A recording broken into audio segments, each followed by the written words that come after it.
Officials released a preliminary report into the plane crash that claimed the lives of 9 people earlier this month. Female politicians reflect on FNM MP Loretta Butler Turner's convention loss. And the war of words between BEC Union and its executive chairman Leslie Miller continue, with a new revelation that the corporation has spent nearly $5 million in overtime pay. We've got all these stories and a whole lot more. This is the Tribune's Top 5. In his first national pledge as the re-elected leader of the Free National Movement, Dr. Hubert Minnis declared that he would create tax-free zones within inner-city communities if his party was elected to government. However, Progressive Liberal Party Chairman Bradley Roberts was quick to declare that this spelled out gentrification for the Bahamas.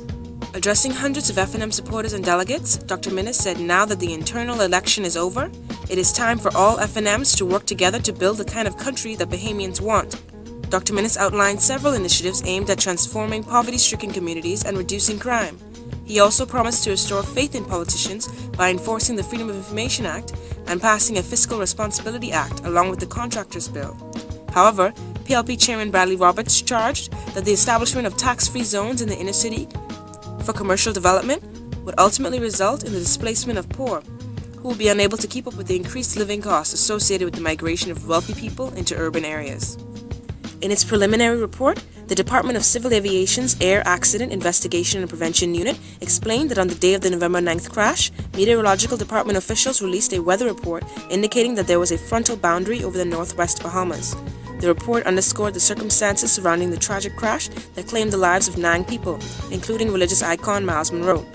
It revealed that deteriorating weather conditions led to reduced visibility and may have contributed to the missed landing on the aircraft's second approach to the airport.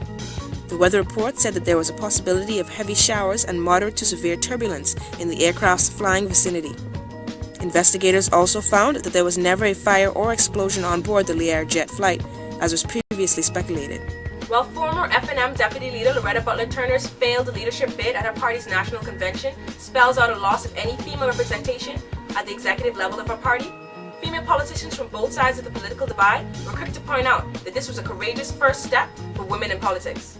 Cabinet Ministers Melanie Griffin and Hope Strawn came out in support of Mrs. Butler Turner's leadership attempt, with both women congratulating the former FNM Deputy Leader for stepping forward as the first woman to run for leader of a major political party.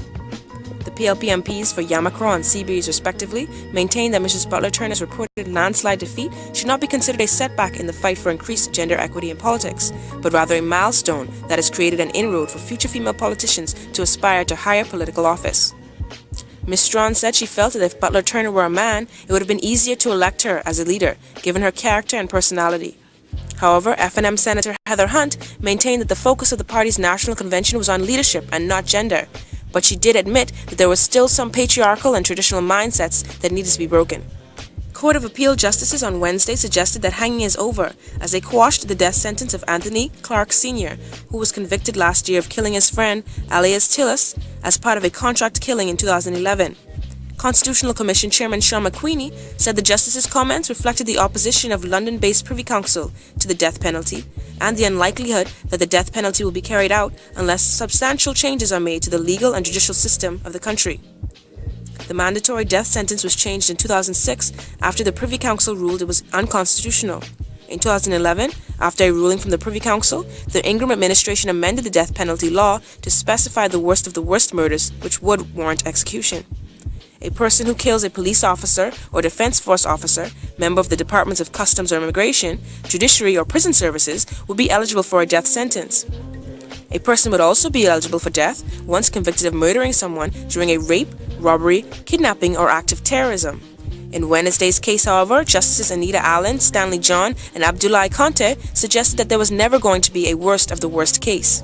The bitter struggle at the Bahamas Electricity Corporation between unions and its executive chairman Leslie Miller continued this week over a still unsigned industrial agreement. Meanwhile, documents obtained by the Tribune reveal that the corporation has spent nearly $5 million in overtime pay for a period of 9 months this year.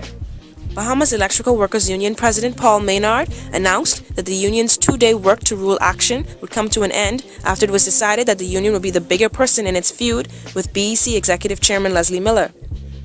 The union's decision followed a meeting that was held between its members, Director of Labor Robert Farquharson, BEC Assistant Manager Marissa Mason-Smith, and a government negotiator at the Department of Labor.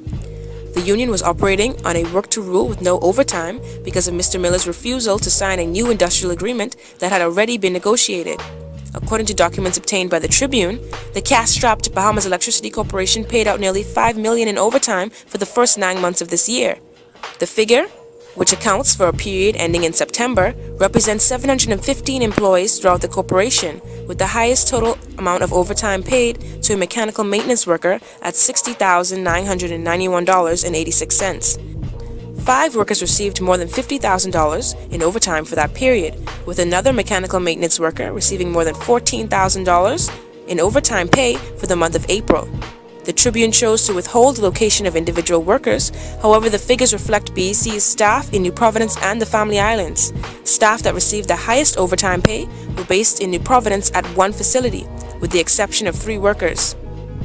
In an earlier interview, Mr. Maynard said that he would hold the government personally responsible if one of its union members gets killed as a result of revelations of personal information such as workers' salaries and bonuses. Although temperatures just dropped slightly in the capital this week, the Bahamas All-Star Band made its historic debut on the icy streets of New York this Thursday. The band of talented Bahamians, 120 strong, made an international debut, the first of its kind, at the Macy's Thanksgiving Day Parade. And that's all for now. Tune in next week as we recap the week's hottest stories. Want to get on the discussion? Here's how you can. Check out our website, www.tribune242.com. Like us on Facebook, the Tribune News Network. Subscribe to our YouTube channel, Tribune242, or send us a tweet at Tribune242.